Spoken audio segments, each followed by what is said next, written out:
Greetings, dear soul. Welcome. Welcome to our channel, Awaken with Terraflow. You know, it's been a minute since we've been here, but we are really excited to get back to this. We've been taking in a lot of knowledge from the universe, and sometimes you have to integrate some things. So I know it's been 6 whole months since our last episode, but thank you so much for joining us in this beautiful journey to know ourselves. I'm here. My name is Shannon. If you haven't been to my channel or our channel yet, and I'm joined by my beautiful daughter, Shae.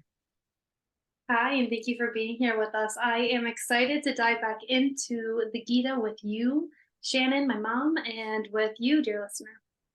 I mean, I want to spend a little minute talking about how already just knowing about, finding out about the Bhagavad Gita and just starting to integrate it into our life has been so literally life changing.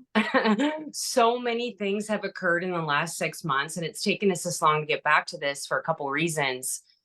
Yeah, life just occurs, but when I think about how many changes that I've started to integrate into my life because of what I'm reading, I'm just blown away and so grateful. So I actually want to start this podcast with a little bit of a gratitude practice, and just thank the universe, thank Lord Krishna. I mean, wow. I feel like I was saying, so many gifts have come to me. So much peace, so much knowledge, so many pathways I feel have opened up to me since I started reading the Bhagavad Gita. And I'm surprised. I'm so surprised just because I didn't see myself having all this happen to me this late in life.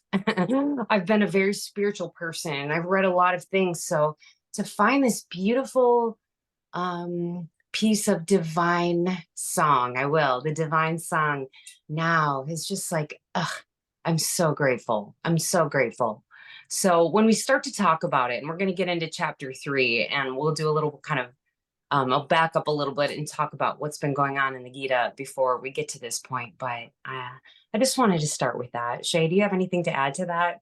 Yeah, since we began reading the Gita together, I now live only 8 minutes away from you. And so, like, that's the power that the Gita can gift your life is by aligning you and bringing you exactly to where you need to be. It's so palpable and it's so real. Like the energy that comes off of these books and through these words is so real.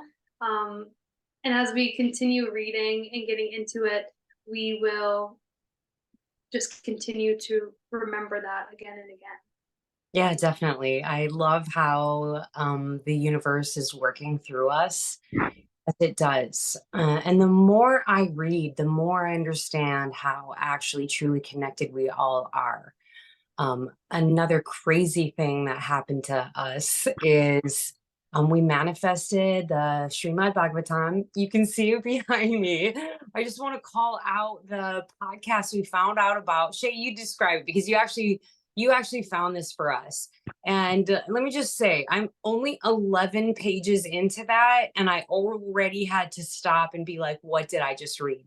We're not going to get into that now, but I just bring it up because it's really just informing kind of my sort of pathway forward in such a major way. Like now that I've opened my brain to this and my mind to this, it's almost like it's been a floodgate has opened up, and it's like the universe is like, okay, here's more, here's more, here's more. And I'm like, thank you so much. Like I'm ready to hear it. I'm ready to receive it. I accept universe, but like, wow, wow, and Yeah. wow.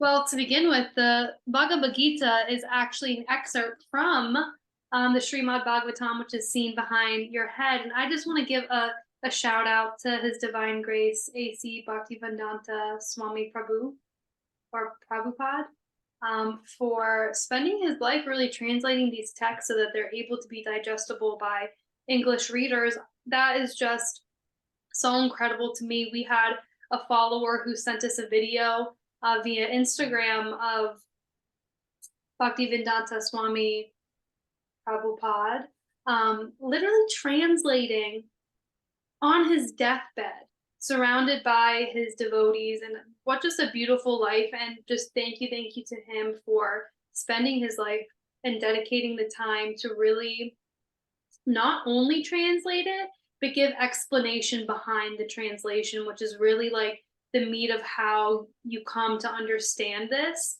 So, yeah, we were gifted the Srimad Bhagavatam, and it came into my awareness while listening to the Wisdom of the Sages podcast.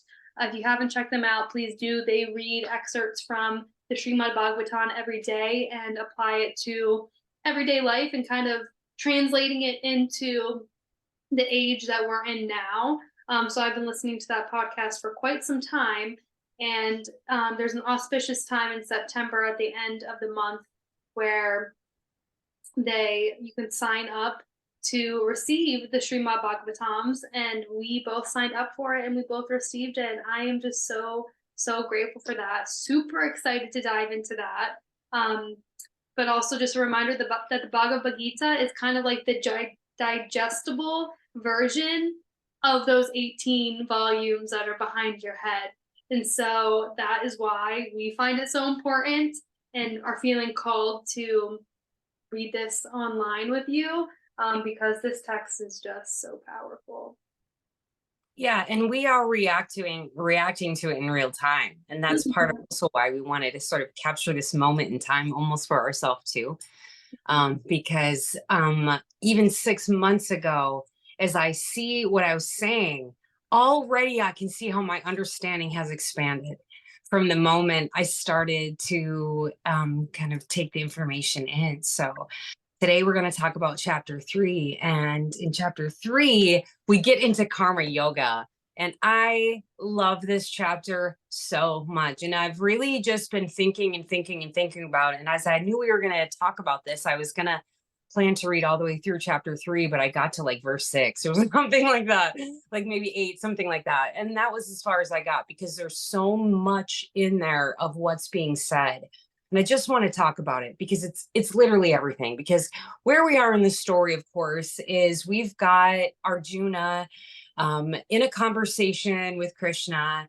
You know, they're sitting in the middle of the battlefield or whatever, and Arjuna stops to have a conversation with his friend, who basically manifests as the personification of Lord Vishnu.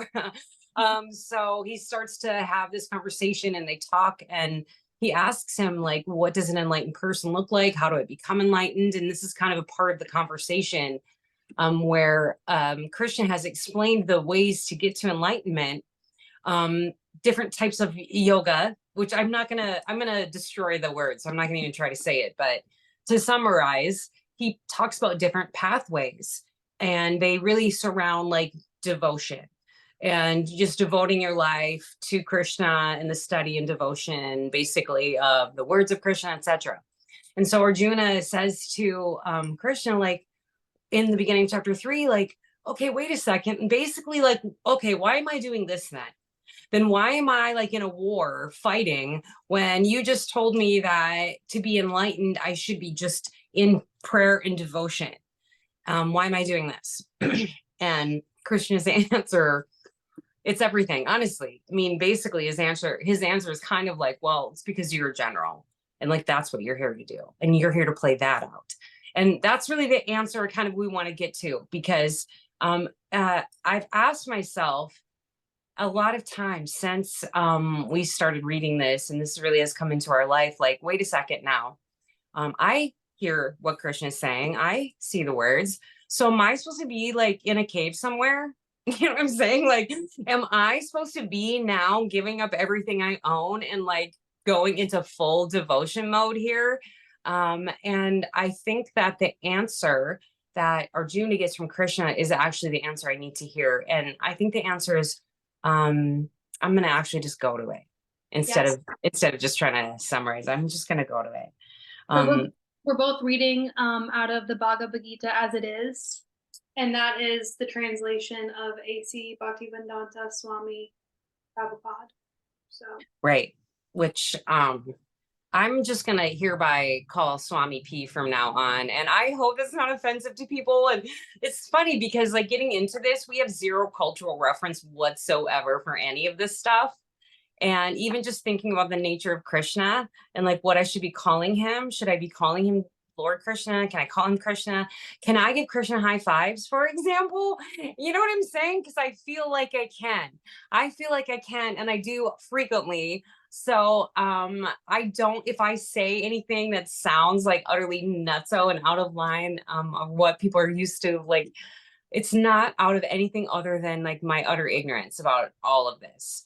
And to me, I can't say this long name, and Swami P is like a complete, like, I mean, like, wow, like Shae just said, he just devoted his life to give us these words. I mean, so I give him all full total respect. So I hope that doesn't sound disrespectful. That was a long way to say that. Nevertheless, um, I think it's really important what he says and how he breaks this down in this particular version of the Gita, because it's really everything. Honestly, it's everything. So Arjuna asked him, like, you want me to engage in this ghastly warfare if you think intelligence is better?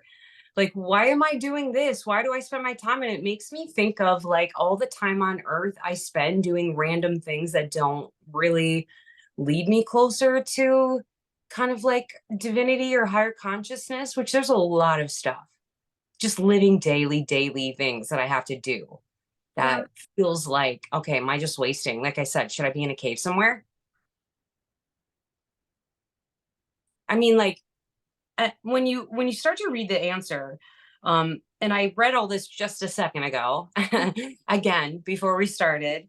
But when you start to read it, I mean, basically, like, Arjuna is just like pleading with Krishna about like, what is the best way to get there? Just tell me, what am I supposed to do? And this is where Krishna starts to talk about karma yoga, and it is different. And he starts to say about how earlier he was talking about how one way to get to enlightenment is through study, philosophical study, just studying the Vedas, studying what's been written already, and just following those particular pathways, saying the name of, chanting the mantras, saying the name of the Lord just over and over and doing it that way. But also he says that there's actually another way to go about doing it that's even better, and that is by embodying Krishna consciousness, by becoming Krishna consciousness, instead of just doing it for the show of Krishna consciousness, meaning, okay, I want the knowledge. Yes, the knowledge is a part of it, what I can know from this. And that's very different than what I can embody. And Yes. I think that's really the key of what Krishna starts to explain to Arjuna here. It's like, yeah, there's a certain way you can go about doing it, but truly at the end of the day, it seems like he's saying it's all about the intent. Yeah, absolutely. And I'm also reading from this version of the Bhagavad Gita by Eknar Easwaran, which is it just translates it differently. And I find it super helpful to like go back and forth between the two, because Swami P's version definitely is more wordy, and that's not the word that I'm looking for either, but it definitely like is a different type of language compared to this one. And in this version, do you mind if I begin just Krishna's answer in this version, and then we can kind of hop back and forth between these two? Okay, so Krishna says to Arjuna, who is asking, give me one path to follow. Can you just tell me one path I should follow? Krishna says, this is chapter 3, verse 3. At the beginning of time, I declared two paths for the pure heart. Jnana yoga, the contemplative path of spiritual wisdom, which is that intelligence that we're talking about, and karma yoga, the active path of selfless service. And that's really that embodiment of the Krishna consciousness. And I mean, we could just talk about that again, like the intelligence versus the embodiment of, you can think of everything in your life that way, right? It's like you can know something, but until you're actually embodying it and doing it in a selfless way, that's hard. Like, it's hard to act in a selfless way, especially when we're like in this material world where almost, I mean, so many actions have like ulterior motives, right? Like, I go to work, why? Well, maybe because I like my job, and maybe because it's part of my dharma, but also because I need to make money to live, to pay my bills, to do these things. And that's where we've been talking about this for the past couple of days. Like, kind of what I will get hung up on sometimes is like, okay, well, how do you really move in that embodied Krishna consciousness without the attachment to the things of this world that we have to do. And I'm saying have in quotes, but yeah. What are your thoughts Yeah. about that? Yeah. Okay. So I just want to go to some of the commentary about that comes after verse 3. This is what Swami P says. He says, the indirect, wait, the indirect process. No. Okay, here we go. The whole process is to understand the real position of the self in relation to the super self. The indirect process is philosophical speculation by which gradually one may come to the point of Krishna consciousness. And the other process is directly connecting everything with Krishna in Krishna consciousness. So it's almost like in the one way you learn about it, and in the other way you become it, right? He says of these two, the path of Krishna consciousness is better because it does not depend on purifying the senses by a philosophical process. Krishna consciousness is itself the purifying process. And by the direct method of devotional service, it's easy and sublime, he says. It's easy in that way. Do you know what I mean? In the sense of like becoming Krishna consciousness, what does that even mean? So I guess let's talk about what do we mean by Krishna consciousness? What is this? And when I think about what I was saying earlier about we are coming at this like complete like newbies, like completely this is out of our cultural context completely. I haven't heard any of this before. So when I think about what is Krishna, very kind of, I only have what is Christ consciousness to contrast it to, because that's the only thing that I've ever heard kind of discussed or talked about or kind of like experienced in my life. Does that make sense? Like Christ consciousness versus Krishna consciousness. So in my head, what feels different about Krishna is there seems to be, or there feels like there's this sense of like absolute kind of like Krishna's in on the joke. Like Krishna knows that this life, we're not supposed to get attached to it because life doesn't begin until after this. This is just like this is like our test almost. You know what I'm saying? Like, who are we? Like, who is our soul or whatever? So we come here on earth and we're tested in some ways. And our real life begins when we're completely done with this. So Krishna feels like when I think about what is Krishna consciousness, it's like a total, complete self-acceptance. It's an acceptance of my divinity, of everyone else's divinity, how everything is Krishna. I'm Krishna. This book is Krishna. Like everything is. This feels a little different from Christ consciousness, which feels more like love one another type thing. Like you're supposed to like sacrifice, like love everybody, like, and not that you don't love everyone in Krishna consciousness. I guess I just feel like it's a total different vibration. It feels totally different. Almost as if like people think about dying and then you go to heaven, you meet Jesus and you fall at his feet and you cry and you whatever, where I feel like with Krishna, I'm going to be like high-fiving and like jumping into his chariot, like, like roaming around the universe, like laughing at the joke that we just experienced. That was our life. That's what it feels like. It's different. And maybe I'm capturing that very weird and very different than anybody else. And maybe that's not what they mean by Krishna consciousness. But also, I do feel, considering what I've read, that if that's what I'm getting, that's it. That's what I'm supposed to get. Like, that's what it is. That's what it's supposed to be doing for me right now. And it is. Well, and it's, to me too, Krishna consciousness is like an undoing of the karma, where it's like Christ consciousness is almost like a contribution of the karma, where it's like, I mean, there's also good karma. So Christ consciousness is like do unto others as you want done to you. And that's like propelling you into like a cycle of good karma. Whereas Krishna consciousness is kind of like an undoing of the karma that you came here with. If that makes sense. Yeah, no, it does make sense. I mean, even just thinking about the different ways that Krishna is describing how to get to enlightenment, basically, where he's saying, yeah, you can devote your whole life. And there's people that absolutely do it that way. And that's great. Do it that way.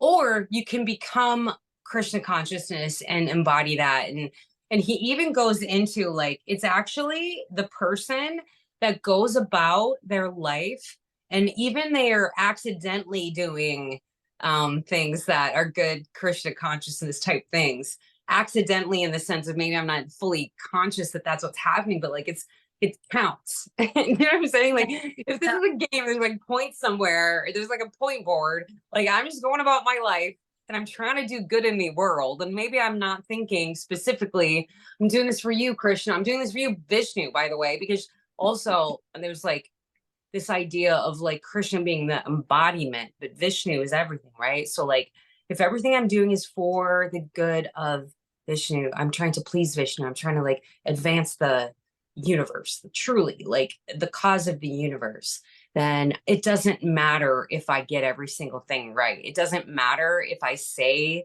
the mantra completely right. It doesn't matter because my intent is like noticed. It's noticed by the universe.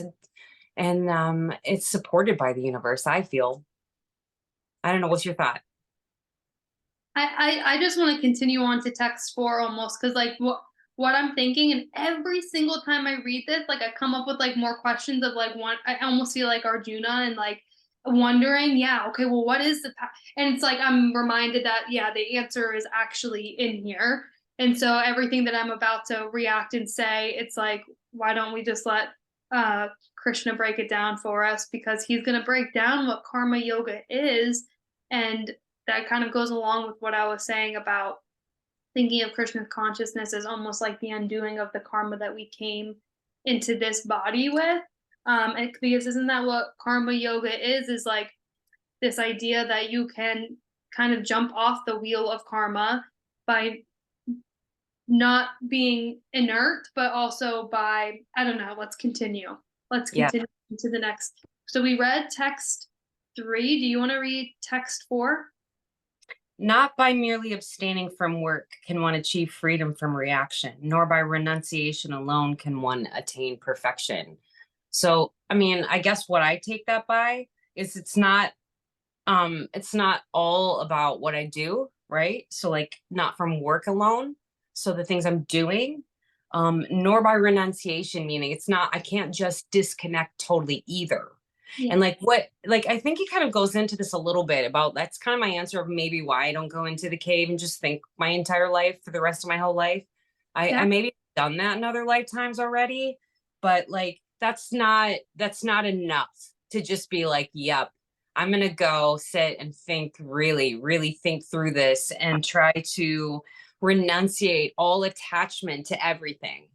Because you know that, yeah, that is a way, but yet also I feel like part of my process of expansion of my soul, what I'm trying to work out here, does include the interaction and the basically the decision to or not to be attached to things. And I can just completely isolate myself totally and make it easy, or I can interact with the world and still not be attached. And that's a lot harder to do.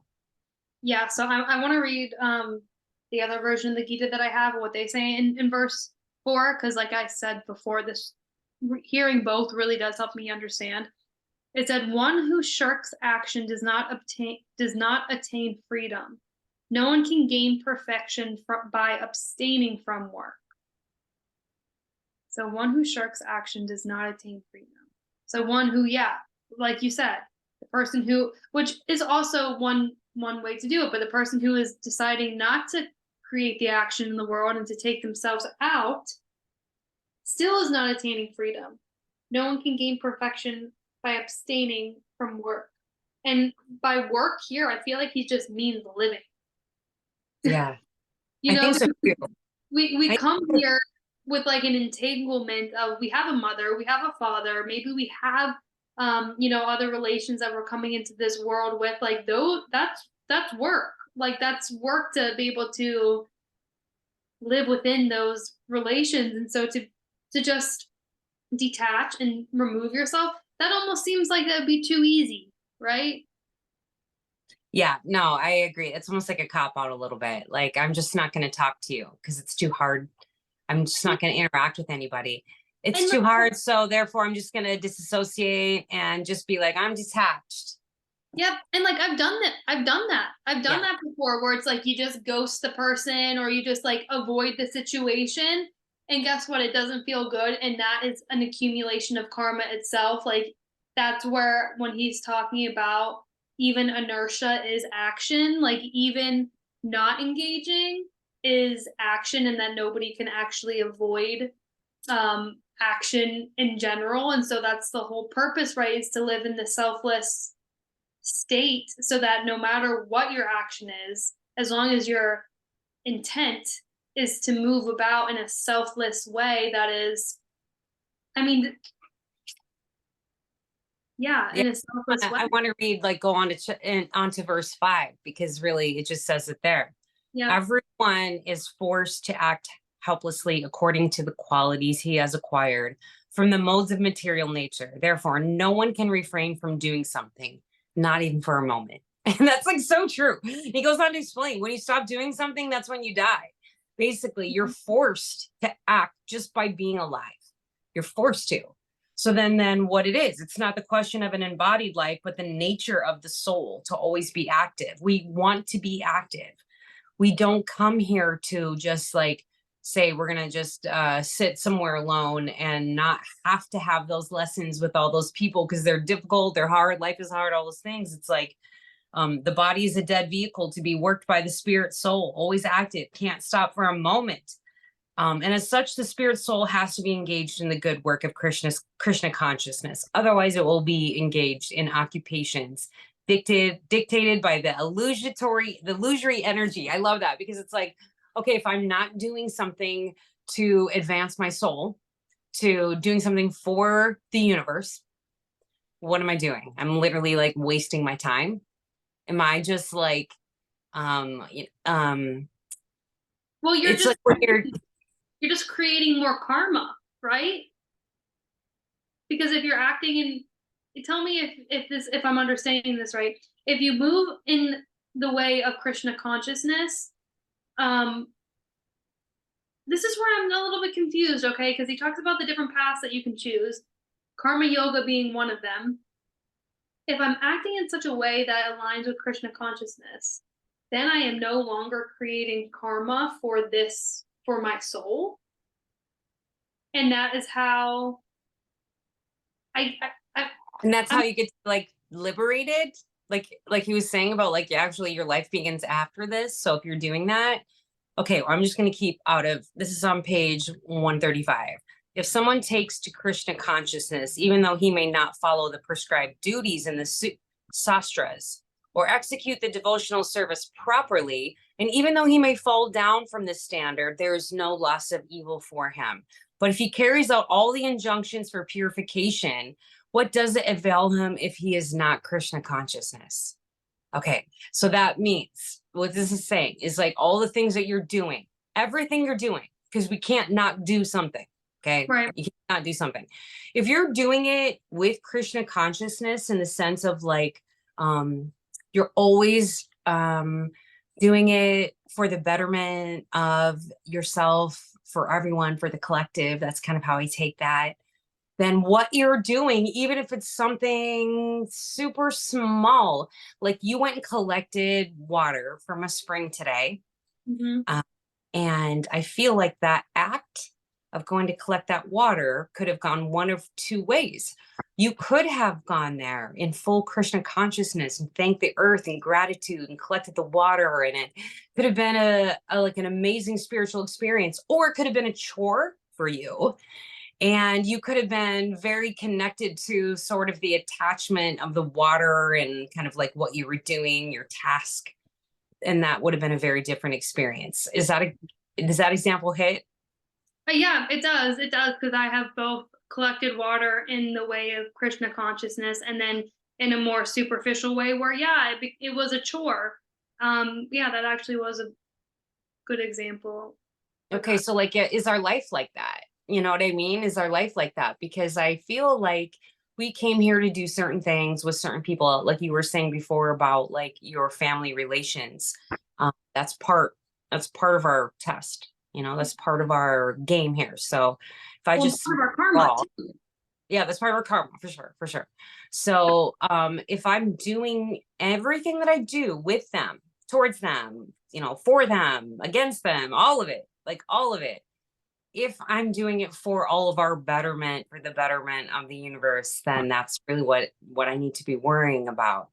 And I think where you get to the detachment is the whole idea of like, I'm just going to do it and let go. What a person does with my actions is their business. It's not even my business what they do with it. Do you know what I mean? So like, I'm going to do something for somebody. Let's say they don't appreciate it. They're not grateful. Um, I suppose I could take that on, but it's actually none of my business what that's their karma, what happens to it. So therefore my whole life is basically that.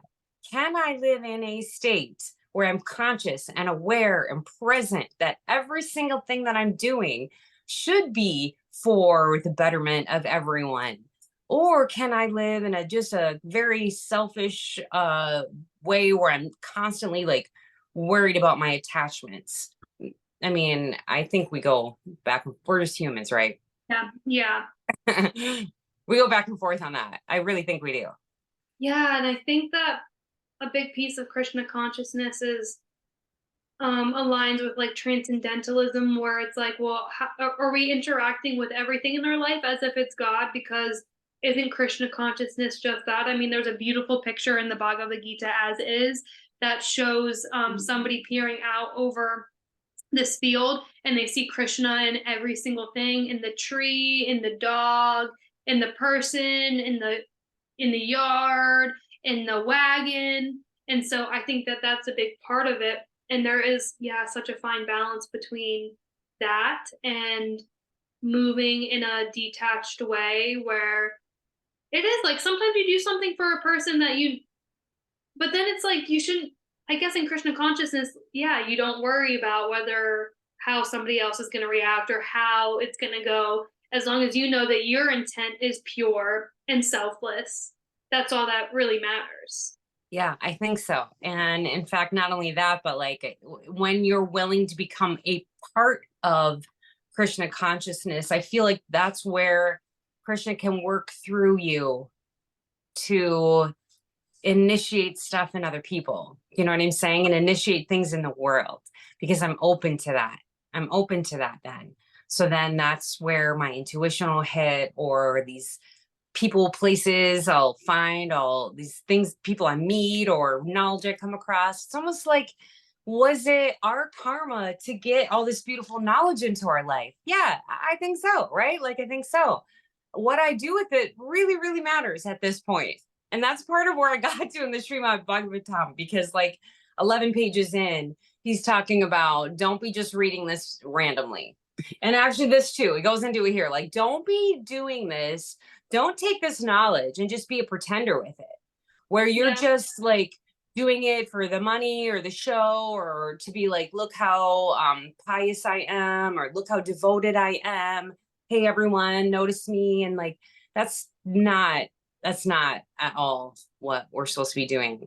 But we are supposed to be participating in this life experience with our mind on kind of like more of an eternal eye and like a divine kind of acknowledgement. Well, and we study the law of attraction as well. And this is like where, when we read this together, when you read it and we first talked about it, it's like this is actually the original source of law of attraction. Because if you move in a way that aligns with Krishna consciousness, then yeah, what you give is what you attract. And that's how it works, right? And that's how you continue to live in the Krishna conscious way. But I want to think about for a moment, okay, let's come back to you're Arjuna and you're hearing this. So he's in a moment of like deep, deep suffering, and we've all been in spots of like deep, deep suffering. And so I just want to think about that, how that it's like such a human condition, and how if we are supposed to move in a selfless way. I was listening to Wisdom of the Sages podcast today, and they had mentioned, or they said this phrase and it stuck out to me, that suffering, make suffering your best friend. Because actually it's just a way that Krishna is speaking through you and telling you, you know, to sit up taller. And it's, I mean, that's definitely what Krishna is doing to Arjuna right now, right? Is like, hey, bud, like, yeah, you're going through this, but remember, blam, here's all this cosmic knowledge that's really going to zoom you out from the situation. But how easy it is during moments of suffering not to choose Krishna consciousness based on maybe attachment, maybe karma that you've accumulated that needs to work its way out. Yeah, what do you think about that? I just want to connect this to like human suffering that is real and that we definitely do feel. Yeah, I And think this is like one of our biggest tests as yeah, humans, is to learn how to deal with our suffering, to learn how to turn our suffering into our enlightenment. yeah, And we can choose to be victims in this world. We can choose to have things happen to us, or we can choose to see everything is for us. And I do think that this is where this comes in. And this is a mindset shift that you have to make to be able to get to that point of seeing everything being for you.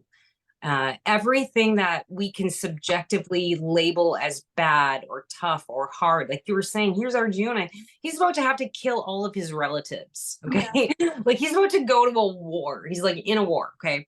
And even though our battles might not look like us chopping heads off or whatever, it feels like we're going to be going through the emotional battles never ending throughout this whole journey on earth sometimes, you know what I mean? So it's like our goal is to be able to not only endure but like thrive and truly understand the perspective of what is happening here. And I think that's where like awareness comes in. mhm, And I think part of what the Gita is helping us to do is have more spiritual awareness, have the wider perspective, have a bigger perspective about it. But it does come back to what is your core belief about what is this life?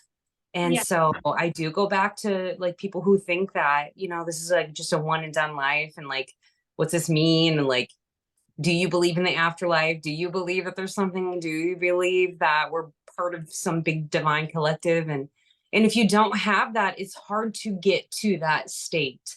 It's yeah, hard to say that to someone who doesn't have kind of that mindset, to be like, hey, have a little perspective here. This is for your best and highest good. When they're mhm, like, what are you talking about? Like, my heart's broken. Like, I've been betrayed. Like, I can't pay my bills. Like, I can't, no one loves me, or whatever it is, right? That feels really super real. So our challenge is to be able to integrate this the best we can, to understand that actually everyone is us. Everything is us. I And like it's our job to just like love and forgive and to like see that, you know, to see that it's a test. It is not easy at all. I have like what is running through my mind is that one song where it's like, I get knocked down, but I get up again. And like that's really what it is, I think, is that quote, like turn your suffering into your best friend. It's so much easier said than done, but like once you can do it, like we all know of like success stories of people who persevered. And to me, that's somebody who is like so totally tapped into this Krishna consciousness of like they're not doing the thing for the goal of it, because if they were, maybe they would have quit by now. You know, you get knocked down 7 times and like sometimes, and so perseverance, I think, is like such a big part of this too, is being able to continue through those hard times without letting it like define you. Um, Yeah, no, I love that, because like we personify so much, where we like we wrap our identity around these things.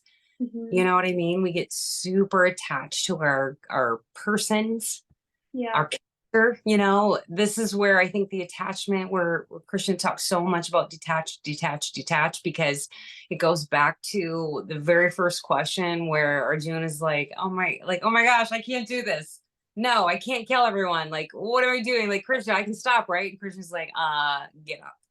Like, yeah, no, yeah, get up. And that's where I was like, wait, what? Did he just say like, no, get up? Because I like going back to what we were talking earlier about sort of the Christ consciousness of turn the other cheek and just allow. And there is something to that.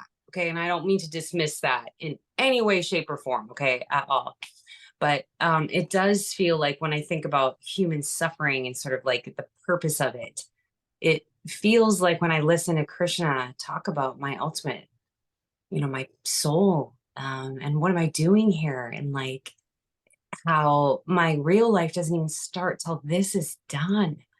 Then I'm like, tell me more. You know what I'm saying? I'm like, what? Tell me more. Tell me more. I want to know what you mean by that. So, like, we're absolutely definitely not sitting here saying, yeah, I get what this is. I understand this. Yeah, no, we're trying to figure this out too. Like, that's the whole thing. It's like, I need the contrast sometimes of not knowing it. I need the suffering sometimes to know what it's like to not suffer. Yeah. I can't know happiness until I've known sadness and grief. It's Yeah. just simple. And I just have to be able to accept that that's what I'm doing here. That's what I'm doing here. I'm supposed to be here feeling all these things. I'm supposed to be here working through all this. I'm on Yeah. task right now. And I've heard the phrase like God gives the biggest like hurdles to like the strongest warriors or whatever. And like that feels real, doesn't it? Because if we're supposed to make our suffering our best friend, yeah, you're only gonna suffer for your betterment. It's not meant to break you down. It's actually there to help you stand up. So when you're able to reframe it in that way, changes life it changes life and changes your interactions with everything. So do we go back to this idea that we're all divine and that we're all just an aspect or a fractal of Krishna right now? Yeah. Really, I'm just him. You're just him. We're just like trying to work out what would it be like if he embodied this character for a hot second. You know what I'm saying? Like we're all Vishnu, like all of us are, like the tree is, like my dog is, like all of that. And then when we can see that, it does make it a little easier, I think, to go through the suffering. Because you're right. Like, why even go through all trying to read this and understand it if it's not going to somehow practically work itself out in your life in a way and make you happier, better, make life easier. Mhm. That's what, yeah, I want that. I'll take some of that. Yeah, and it really comes down to like the awareness, like you said. This is what this ancient scripture is teaching us is like to open up our awareness, and it almost feels like this book is the intelligence, right? It's that one path, and then the actual embodying and like letting the words kind of like really sink into your own nature. I just love what it says about like everyone is forced to act helplessly according to the qualities he has acquired from the modes of material nature. It almost feels like nature versus nurture, like right there about how, yeah, we do come here with certain qualities that we can't help but play out. We literally can't help but play out. But guess what? There is like intelligence out there that we can dip our toes into and then become an embodiment of that and start acting upon it that can change how you interact with those modes of nature. Thereby becoming like your best self, Yeah. truly like the best version of you, which is like corny sounding and but it's Oh, ridiculous. I want to read this next part of the purport because I love this book. I love this book. Okay. So this is still chapter 3, verse 5, and this is the purport of Swami P here. So this is what his little explanation. If someone takes to Krishna consciousness, even though he may not follow the prescribed duties in the sastras or execute the devotional service properly, and even though he may fall down from the standard, there is no loss or evil for him. But if he carries out all the instructions for purification in the sastras, what does it avail him if he is not Krishna conscious? So the pure, I cannot read. Can you pick up where I'm at? Do you see where I'm at? Yeah, because I was just reading that for the purificatory process. There you go. There's a word. There's Yeah. like a mouthful. Is to help reach the ultimate goal of becoming Krishna consciousness, with or without which everything is considered a failure. Like if you can't pull this off, like to me, that makes it sound like, all right, let's say I mess up every single like devotional thing and I say the words wrong. I didn't get that right, but I did it all like with Krishna consciousness. I'm good to go. Yeah. right? Like, let's say I do it perfectly and I memorize the ritual and I don't skip a beat and I don't skip, but I'm not doing it in Krishna consciousness. It literally doesn't count. Like, it's not, it doesn't matter, because that's not the point. The point isn't to get it right, dear soul. The point isn't to get to perfection with every single action. That's not what we're even supposed to be doing. It's literally just to do it to the best of your intent and ability, kind of with this idea of like bettering yourself and all beings. And that's what Krishna consciousness feels like to me. That, I think, is what he's saying. Um, uh, the Lord considers to be like, you know, that's what is wanted. Yeah. Yeah. It's yoga practice, not yoga perfect. It's karma yoga, right? It's like, the word karma, I just want to even talk about the kind of the appropriation of some of these words over here in our culture. Okay. Because like nobody, not nobody, a lot of people don't have a true kind of view of what is yoga. And karma is kind of one of those words that people throw around, like, oh, instant karma. Like, I think about that time that we were in the car and we got splashed in the face. We were like joking about, like, we were passing a bunch of cars or whatever. And we were joking about it. Oh, why are they waiting in line or whatever? And we got splashed in the face with this like super cold water. And it was like, oh, instant karma, which is, yes, that is a good way to put it. But to me, it's so much deeper. The word karma and the concept of karma and what is karma is so much deeper than we usually use it. We don't use it to the depth of kind of what it means here. Well, and I think that goes back to, right, your belief in life. If you believe that we are reincarnated like again and again based on our karma, that's going to change your definition of what karma is. And Yeah. so it comes down to that too. And really, so I'm now in the glossary of my Gita, and it defines karma as action. Yeah, there you And go. karma yoga is the yoga of action, of that selfless service. The way of action is karma yoga.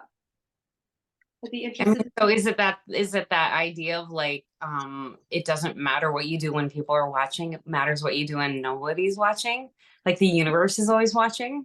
So Yeah. if karma is just action, we have all these words in here about action, what it is, and like what type of action we should be taking, that type of thing. Our action and what we do and how we do it and why we do it, I think, is everything here. Yeah, I totally agree. And if you're somebody who's like spiritual already, I'm just thinking about the law of attraction again. It's the same concept of like, doesn't actually matter what you do, it matters like your intent and how you feel. And it's the same thing here. So in the Bhagavad Gita as it is, it defines karma as material activities for which one incurs subsequent reactions. And it defines karma yoga as the path of God realization through the dedicating the fruits of one's work to God. Okay, So no, that makes sense to me. And like, I feel like any action could be dedicated to God then. Any yeah, action, anything you're doing then can be. So you don't have to, that's why you don't have to go sit in a cave or whatever, because you can devote your whole life to this and still just live a so-called regular life. exactly. And that is why people get so hung up on the ritualistic side of things, because it's like, yeah, you can bless your food and you can, take a moment before you do anything and like do the little ritual of whatever. But really, it's just the embodiment. If you know that you're eating this thing with the intent of, love, of selfless service, of whatever, that's what really matters. And so when he's talking in there about like, yeah, you can say the thing exactly perfectly right, but if you have like some anger hidden inside of you and you're really not doing it in a selfless way, it doesn't matter. That is kind of reminding me of that. I'm curious, like, how much this is in people's minds. Do you know what I mean? Like, is it something you're thinking on a regular basis? Like, are you watching your karma?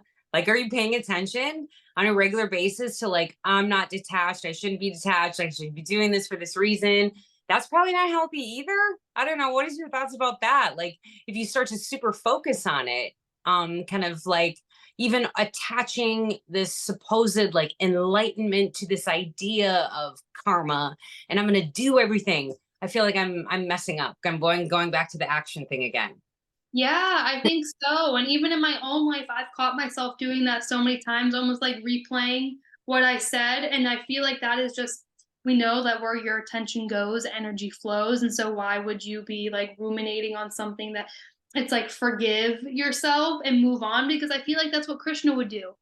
Like if you can forgive yourself for maybe a past action or even a current, I've had times where I've like told a white lie for absolutely no reason and like moved forward. And then later I'm like, why did I say that? Like feeling really bad about it, whatever, whatever. And I think it comes back to that where he's saying, like, we have no choice. We're forced to act helplessly according to the qualities that we've acquired from the modes of our material natures, where it's like sometimes you do act in a way that is not aligned with how you want to act. And like you said, instead of hyper focusing on it, forgiving yourself and moving forward, I think is the way, because I think you're right. If you do hyper focus on it, that's counterintuitive too. If you're making every move in order to like accumulate good karma and not do something bad, well, then aren't you missing the point of the selflessness that's supposed to be in each action? Yeah, and you're not. There's no way you could be present then, Exactly. because this idea of like only what exists is what's in front of me now.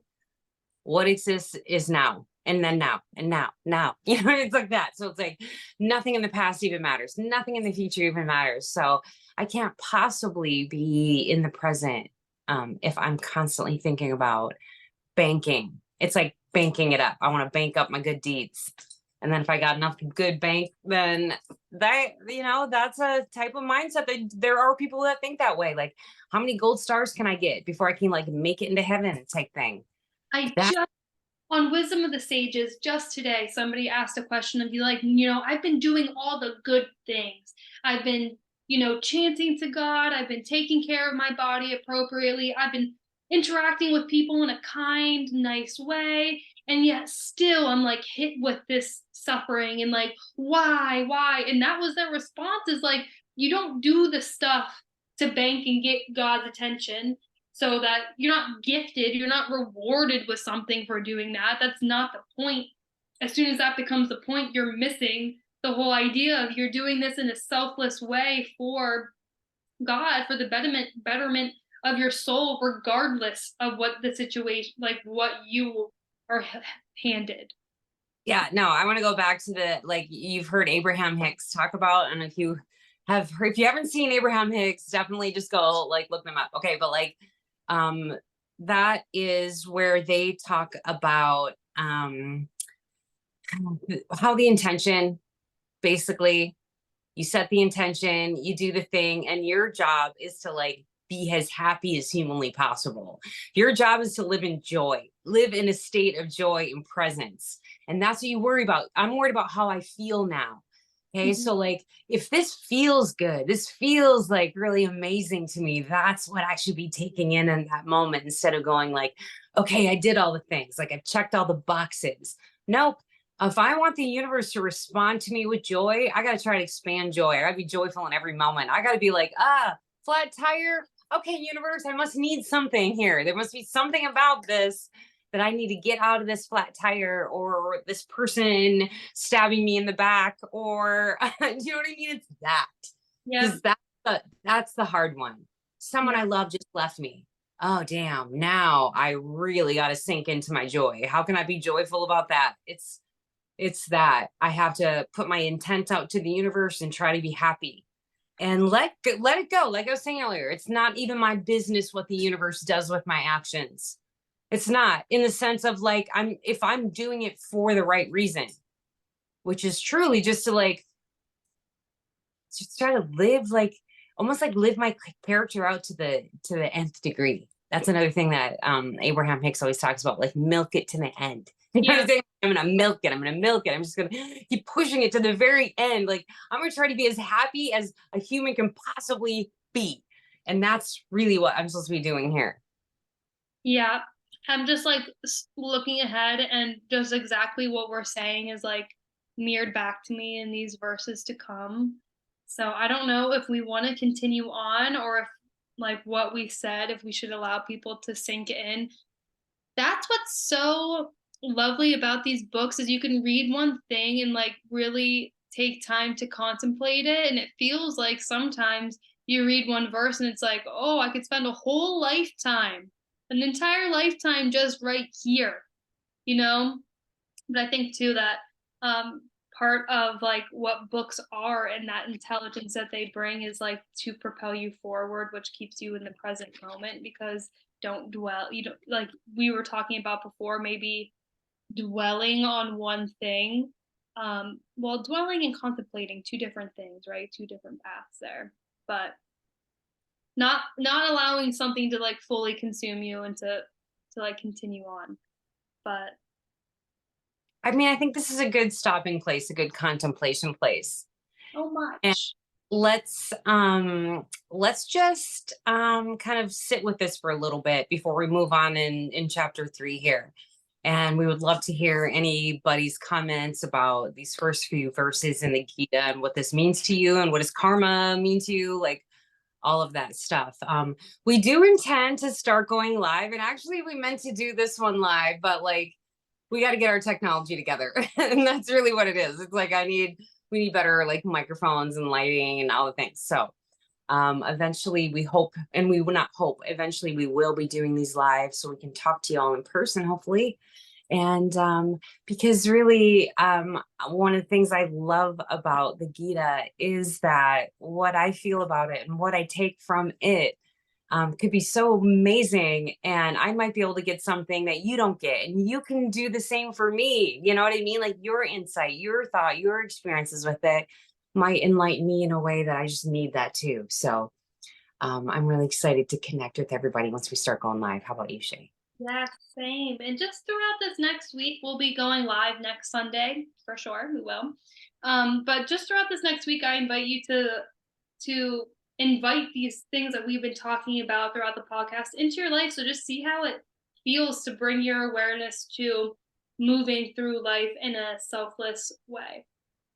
Just see how that feels, and just notice your thoughts, where they go, what happens when you do try to live that way. And yeah, I would love if you have any comments and want to share how that goes for you. Please comment down below. I'm sure I'm going to be trying to do that throughout this week, and I'll definitely share on our next time how that goes for me.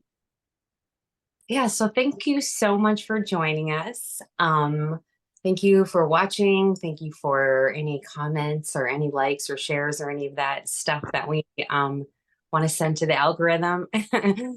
Because we just want a wider conversation with people. And the more you share our video, the more you like it, comment, and the more people get to pulled into this bigger conversation with us. So thanks so much. Love and light and healing to you. And we'll see you next time. See you next time.